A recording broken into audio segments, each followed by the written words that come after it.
1월 13일 살아계신 하나님의 말씀 요한복음 6장 16절부터 21절 말씀을 가지고 폭풍 속의 잎사귀라는 제 말씀 드립니다.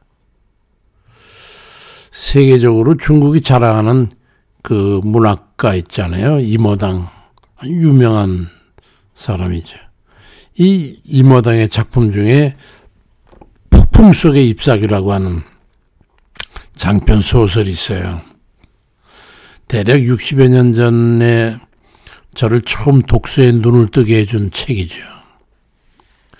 2차 세계대전 즈음에 두 사람의 친구와 한 여자가 겪게 되는 전쟁과 순환에 관한 그런 내용으로 되어 있는데요. 부유한 젊은 주인공과 그 사랑하는 여인인 무란이 나이 많은 노펜이라고 하는 그 친구가 있는데 그 친구가 우정을 나누고 지내는데 전쟁이 터져가지고 그 일본군이 쳐들어오고 또 그 전쟁이 끝나나 했더니 공산당이 쳐들어오고 뭐 그러면서 우여곡절을 겪게 되는데 그 와중에 공산당과 국민 간의 싸우는 전장에서 이 세 명이 함께 도망을 하다가 어떤 그런 상황이 전개되면서 도망가다가 주인공이 총에 맞습니다. 그러면서 사랑하는 여인과 그 친구 노펜이라는 그 친구를 살리기 위해서 자신은 총을 쏘면서 두 사람을 도망치게 합니다. 전투가 끝나고 나서 그 자리에 돌아와 죽어있는 그 친구의 시신을 둘이 수습하면서 그 노펜이라는 친구의 입에 그런 말을 하죠. 성경에 나올 법한 말이라고 하면서 사람이 친구를 위해서 자기 목숨을 버리면 이에서 더 큰 사랑이 없다고 하는 그 요한복음 15장 13절의 성경 말씀을 인용하면서 그 친구의 죽음을 애도하는 그런 장면이 나옵니다. 인간이 살아가면서 겪게 되는 고난은 어쩔 수 없는 운명적으로 어떤 흐르는 그런 흐름과도 같은 피할 수 없는 것이라고 하는 그 말을 하고 있습니다. 인생을 살아가면서 겪게 되는 공경은 흡사 폭풍과 같이 피할 수가 없는 거예요. 예수를 믿는 사람도 그엔 예의가 없지요. 우리들이 예수 그리스도를 믿고 살아가면서 원치 않는 역경을 넘어야 될 때가 있습니다. 사도 바울이 예루살렘에서 유대인들에게 잡혀가지고 죽게 되었을 때에 그 40명의 자객들을 피하기 위해서 로마 황제인 가이사에게 상소를 하고 그래서 로마로 후송되는데 그 후송되는 그 배에서 바다에 가는데 그 배에서 유라굴로라고 하는 대풍을 만나가지고 14일간이나 풍랑과 암흑 속에 헤매면서 거의 죽을 지경에 이르게 되고 살 길이라고 하는 절망적 상황에 처하면서 모두가 다 생애를 포기하고 이제 뭐 자포자기 상태에 있을 때에 사도 바울이 간절히 기도했더니 멜리데 섬에 걸리게 되면서 구사일생으로 살아나 결국은 나중에 로마로 가게 되지요. 인생에는 폭풍과도 같은 그런 곤경에 처할 때가 종종 있습니다. 근데 문제는 그런 곤란이 왜 닥치는가 하는 것이고 또 그를 통해서 이루고자 하시는 하나님의 뜻이 무엇인가 하는 거예요. 그게 우리의 관건이죠. 오늘 본문에는 약 2000년 전 예수님의 제자들이 그 갈릴리 바다를 건너서 가버나움을 향해 가던 중 폭풍을 만나게 됐던 한 사건과 그 결과를 가지고 우리에게 비유로 말씀하는 그 기록이 있습니다. 오늘 본문 17절에 보니까 배를 타고 바다에 건너 가버나움으로 가는데 입이 어두웠고 예수는 아직 그들에게 오시지 아니하셨더라고 말씀하고 있고 같은 평행구절인 마가복음 6장 45절 이하에서는 예수께서 즉시 제자들을 재촉하사 배 타고 앞서 건너편 벳사다로 가게 하시고 무리를 작별하신 후에 기도하러 산으로 가셨다고 하는 말씀이 기록되어 있어요. 그러니까 예수님은 기도하러 가셨고 제자들만 배를 태워서 길 갈릴리 바다 건너편으로 보내게 된 그 상황을 설명하고 있습니다. 그들 곁에 주님께서 계시지 않았다는 것을 알 수 있죠. 주께서 함께하지 않는 그 상황과 때와 곳에는 위험이 도사리고 있다는 의미를 가지고 있습니다. 그렇지만 우리는 그 말씀 후에 급반절을 보게 되죠.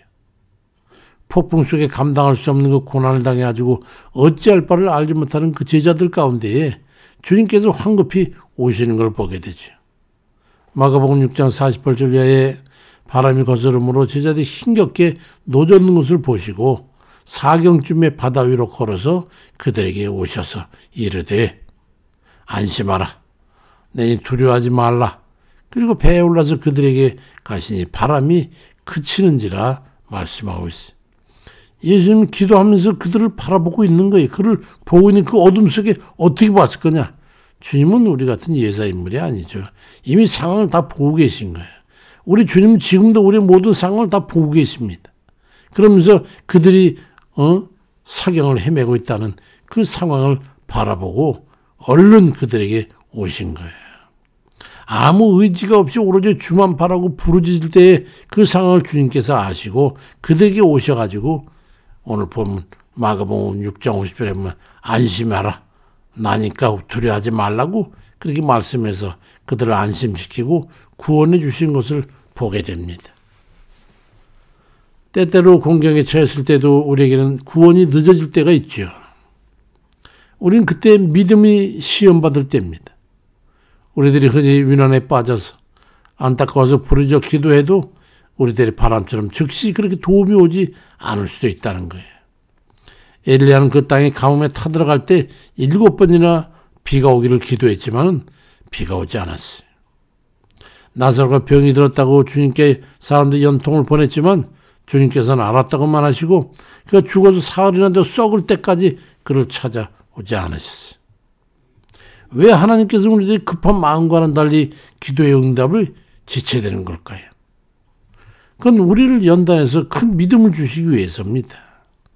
그래서 우리들이 위기에 닥쳐가지고 역경 중에 기도할 때에 당장에 응답이 없다고 그래가지고 포기하지 말고 끝까지 간절함을 가지고 기도해야 된다는 그런 답입니다. 갈라디아 6장 9절에도 우리가 선을 행하던 낙심하지 말지니 포기하지 아니하고 낙심하지 아니하면 때가 이름에 거두리라고 말씀하고 있어요. 우리들이 지금까지 살아오면서 지난 사건들을 살펴보면 내 마음대로 되지 않았을 때 결과는 하나님의 뜻대로 되어져서 모든 게 아름답게 결매를 맺는 걸 보게 됩니다. 우리가 할 일은 조급해하지 말고 참고 기다리면서 믿음을 잃지 않고 기도에 전념해야 하는 거예요. 세상 사람들이야 기도 없으니 그들은 뭐가 맞는 그런 결과를 맺겠지만 우리는 기어이 우리 주님의 은혜로 승리하게 되고 구원을 얻게 된다는 거예요. 그거에 대한 믿음을 잃지 않고 기도하면 되는 거죠. 환난을 통해서 하나님의 목적지로 우리가 인도된다고 하는 거예요. 제자들이 갈릴리 바다에서 풍랑을 만나서 이젠 죽었다고 각오를 하고 주님을 부르며 죽음을 각오했을 때에 드디어 주님께서 오셨어요. 주님께서 물 위를 걸어서 제자들이 전혀 생각지 못한 방법으로 오신 거예요. 우리 삶 속에서도 마찬가지예요. 우리들의 해결 방법은 이러저런 걸 궁리하고 이러이런 걸 바라지만은 나중에 주님께서 응답하시고 해결하는 결과는 우리의 상식이나 방법과는 전혀 상상할 수 없는 그런 하나님의 공급하신 것 방법으로 주어지는 것을 우리가 보게 됩니다.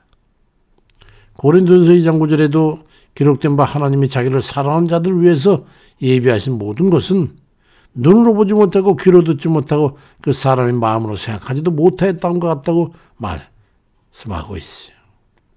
사람들이 상상하고 예상하고 바라는 그런 방법으로 인간적인 방법으로 생각하니까 어렵고 난해한 거지만 하나님은 그렇지 않은 거예요. 우리가 생각하고 어려운 방법을 하는 게 아니라 단순하고 기묘한 하나님의 방법으로 이루시기 때문에 우리가 기도할 때 이렇게 저렇게 내 마음대로 내 방식대로 해달라고 간구하면 우리는 어려운 발수가 그래 믿을 수가 없는 거예요.